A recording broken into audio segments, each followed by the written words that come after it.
Bonjour, nous sommes le samedi 24 novembre 2007 et vous écoutez la newsletter de Succès Bourse. La semaine dernière, ainsi que vous pouvez le constater ici, le CAC 40 a légèrement reculé de 0,07%. J'avais donc bien vu, disons, dans mon analyse de la semaine dernière. Vous pouvez constater maintenant, en examinant d'un peu plus près cette courbe, que c'est surtout le début de la semaine qui a été négatif. Alors lundi, mardi, mercredi, jeudi, vendredi, ici.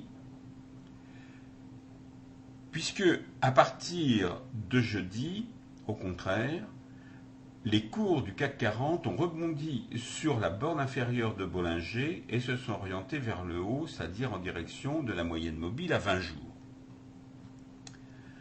Est-ce que ceci va nous permettre d'avoir des indications concernant le futur du CAC 40, au moins dans l'immédiat, c'est-à-dire pour la dernière semaine de novembre? Il y a de fortes chances que oui. Pour moi, il y a plusieurs éléments concordants.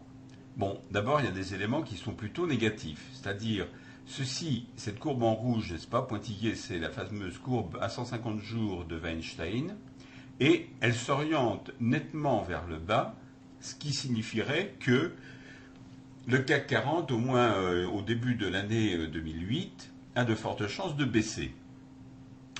Dans l'immédiat, la moyenne mobile à 20 jours de Bollinger est elle aussi orientée vers le bas, ce qui n'est pas beaucoup plus enchanteur, disons, pour l'évolution du CAC. Mais il y a ceci, c'est-à-dire ce redressement du CAC 40 dans l'immédiat, ce qui fait que la semaine prochaine, on pourrait très bien voir le CAC 40 reprendre un petit peu du poil de la bête. D'autant plus qu'un certain nombre de choses confirment ce futur positif, si vous voulez. Il y a première chose, ici, enfin, les acheteurs l'emportent, pas dans des volumes très importants, mais enfin quand même, c'est un signe. Ici, le RSI reste entre sa zone de surachat et sa zone de survente, donc c'est très bon. Et ici, les stochastiques semblent indiquer, parce qu'il faudrait quand même que ce soit beaucoup plus précis que ça, une reprise vers le haut.